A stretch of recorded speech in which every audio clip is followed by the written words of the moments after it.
Now we will learn the next word, and the next word is older, and then number 44.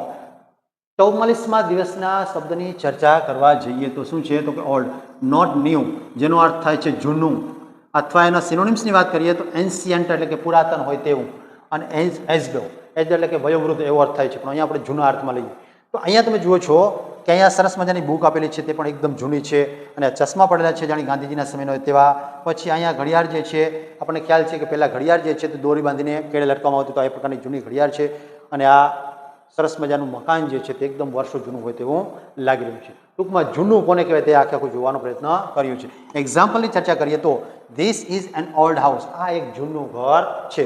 પછી he is very old, તે ખૂબ જ જૂનું છે, જૂનો છે. આમ જૂનો એવું કહી તો ન શકાય, પણ અહીંયા ઓલ્ડ એટલે વૃદ્ધ એવા અર્થમાં લેશું આપણે, બરાબર.